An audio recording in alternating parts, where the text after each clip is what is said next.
সব শেষ বাবা।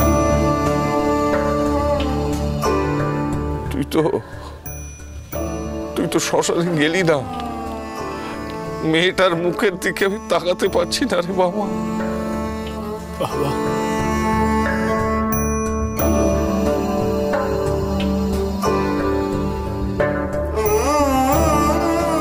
চল বাবা, এবার তো বাড়ি ফিরতে হবে।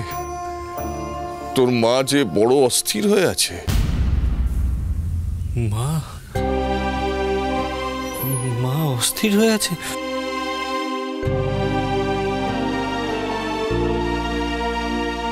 পরমা আমি ঘরে ফিরে গিয়ে আমার ঘরের মাকে কি উত্তর দেব গো?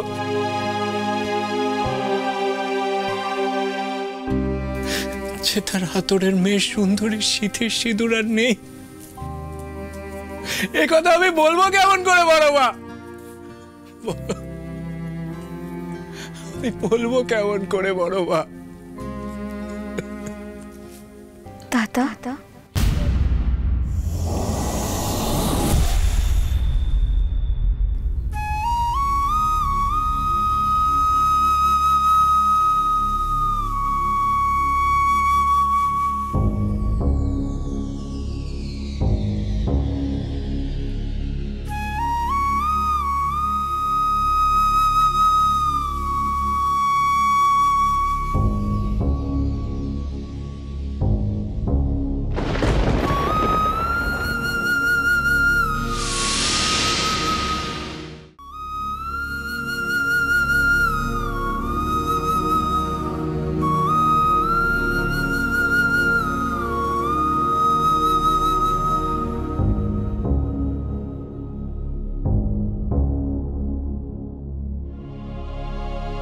আমি জানি তুমি কি দেখেছিলে।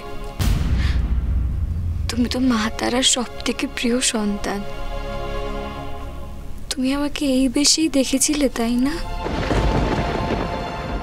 তুমি তো দেখতে পেয়েছিলে আমার বিধিলিপি, তাই না? তুমি জানতে তো? জানতো মানে? আলবাত জানতো।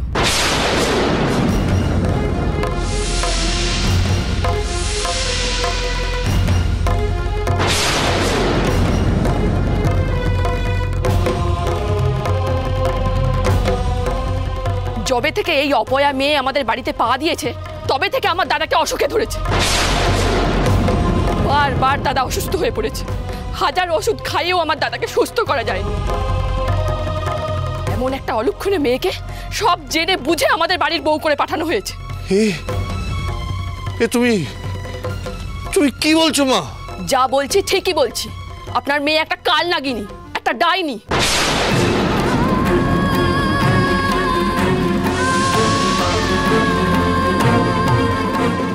ওর নিঃশ্বাসের বিষয় আমার দাদাটা তিল তিল করে মরল।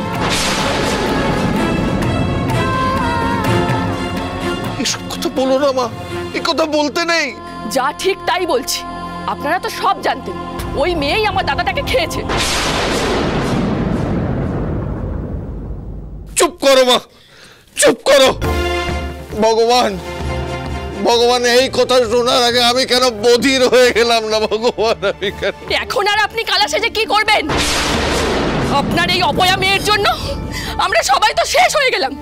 আর এখন আপনি চোখের জল ফেলে যতই নাটক করুন না কেন, আমার দাদা তো আর ফিরবে না। আর আপনার ছেলে, সে তো নাকি সব জানতো। কই, আমাদের তো কিছু বলেনি। না না, বিশ্বাস করো না, আমি কিছু জানতাম না। আমি তো শুধু... তোমরা এইভাবে আমার ছেলেটাকে মরতে দিলে? তুমি তো আগে থেকে জানতে না যে তোমার বোন বিধবা হবে?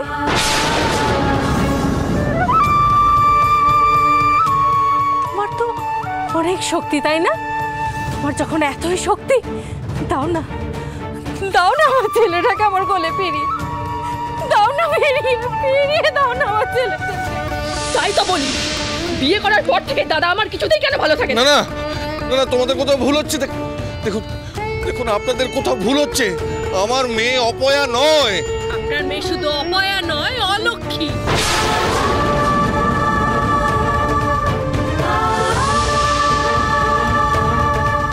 ওর কপাল দোষেই আমার খোকা মরলো।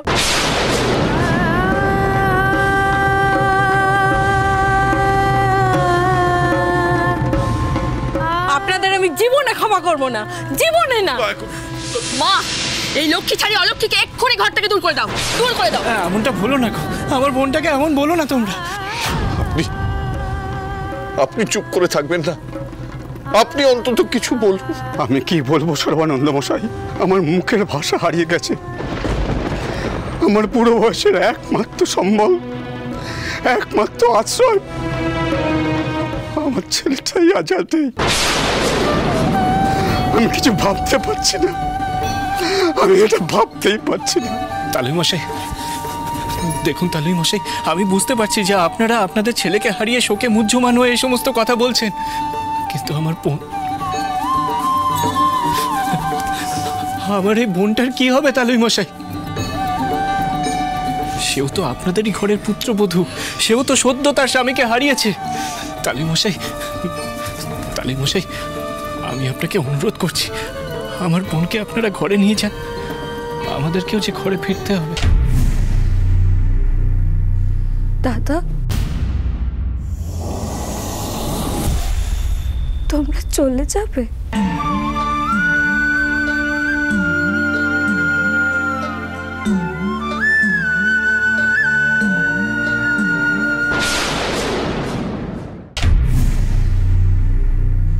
দাদা, তোমরা চলে যাবে? বিধি তুমি ললার টেকার কি লেখো কখন, শিশুর মতো সরল মনে এ কেমন জীবন, কষ্টে তোমার মন গলে না। আমাদেরকে যে যেতে হবে বোন, হাতে যে সময় নেই রে। আর যাওয়ার সময় নিজের বোনটাকে সঙ্গে করে নিয়ে যেও।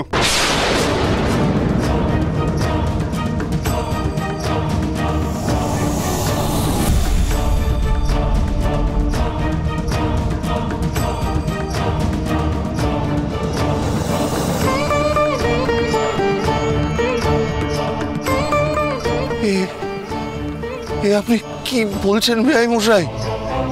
আমার মেয়ে তো আপনার পুত্রবধূ। না তালুই মশাই, তালুই মশাই, এমনটা করবেন না আপনি। আমার বোনটা সদ্য বিধবা হয়েছে, তাকে স্বামীর ভিটে ছাড়া করবেন না।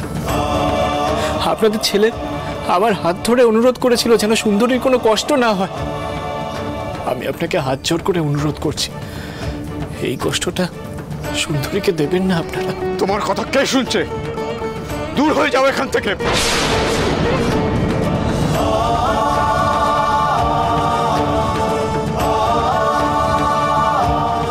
যদি ভালোই ভালোই না যাও, গলা ধাক্কা দিয়ে বার করে দেবো।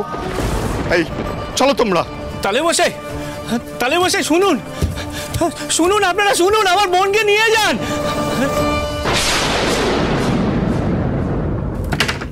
বিধিরে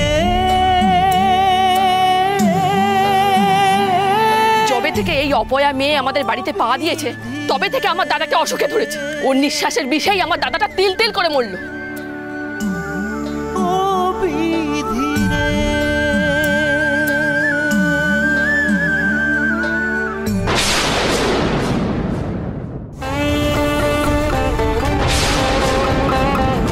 মা,